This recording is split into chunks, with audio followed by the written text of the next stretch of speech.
بسم اللہ الرحمن الرحیم۔ شروع اللہ کے نام سے جو بڑا مہربان نہایت رحم والا ہے۔ السلام علیکم میرے محترم بھائیوں بہنوں دوستوں اور بزرگوں، میں امید کرتا ہوں کہ آپ تمام دوست احباب خیریت سے ہوں گے اور اپنی فیملی کے ساتھ اچھی زندگی گزار رہے ہوں گے۔ سب سے پہلے دعا کرتے ہیں کہ یا اللہ ہم سب کی تمام جائز حاجات پوری فرما، ہم سب کی تمام پریشانیاں دور فرما، آمین۔ دوستو آپ سے گزارش ہے کہ اگر کوئی ہمارا بھائی یا بہن کومنٹ میں دعا کے لیے کہتے ہیں تو ان کے لیے دعا کر دیا کریں، آمین لازمی کر دیا کریں۔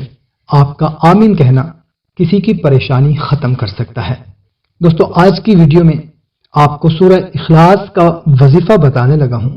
دوستو قرآن پاک کے ایک ایک لفظ میں طاقت ہے، اور سورہ اخلاص کی طاقت کا اندازہ آپ اس بات سے لگا سکتے ہیں کہ جو بندہ اس سورت کو صرف 3 بار پڑھ لیتا ہے، اللہ تبارک و تعالی اس بندے کے نام اعمال میں پورے قرآن کا ثواب لکھ دیتے ہیں۔ سبحان اللہ۔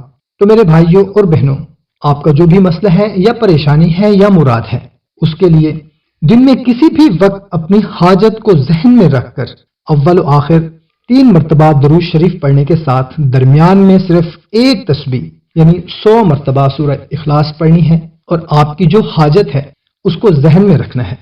بھائیوں اور بہنوں، ہزاروں لوگوں نے سورہ اخلاص کے وظیفے کو اولاد کے لیے پڑھا، اللہ تعالیٰ نے انہیں اولاد عطا فرمائی، اور جس نے سورہ اخلاص کو بیماری دور کرنے کے لیے پڑھا، اللہ نے اس کی برکت سے اس کی بیماری دور فرما دی۔ جس بندے نے رزق کے لیے سورہ اخلاص سے دوستی لگائی، میرے رب نے اس کے گھر کو رزق سے بھر دیا۔ جس بندے نے دل کے سکون کے لیے سورہ اخلاص کو پڑھا، اللہ تعالیٰ نے اس کے دل کو سکون اور اطمینان عطا کیا۔ دوستو سینکڑوں کمنٹ آتے ہیں کہ اللہ کا دیا ہوا سب کچھ ہے، مال جائیداد اولاد سب کچھ ہے، مگر دل کو سکون و اطمینان نہیں ہے۔ تو ان لوگوں کے لیے بھی یہ خاص وظیفہ ہے، برے خیالات سے بچنے کے لیے، برے لوگوں سے بچنے کے لیے، جنات اور جادو کا یہ بہترین توڑ ہے۔ سورہ اخلاص، قل هو اللہ احد اللہ الصمد لم یلد ولم یولد ولم یکن لہ کفوا احد۔ سکون کے ساتھ پڑھیں، اللہ کے سامنے بھکاری بن کر پڑھیں۔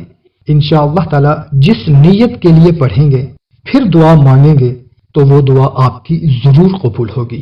یہ ہو ہی نہیں سکتا کہ بندہ سورہ اخلاص کا ورد زبان پر جاری کرے اور اس کے غم اور پریشانیاں ختم نہ ہوں۔ جو بندہ اس وظیفہ کو کر گیا، بھائیوں اور بہنوں، میرا ایمان اور یقین ہے کہ وہ بندہ اپنی تمام مرادیں پا گیا۔ کوشش کریں کہ اس کو اپنے دوستوں اور رشتہ داروں کے ساتھ بھی لازمی شیئر کریں تاکہ ان کو بھی اس کا فائدہ ہو۔ ہمیں دیں اجازت، ملتے ہیں ایک نئی ویڈیو میں، اپنا خیال رکھیے گا، اللہ حافظ۔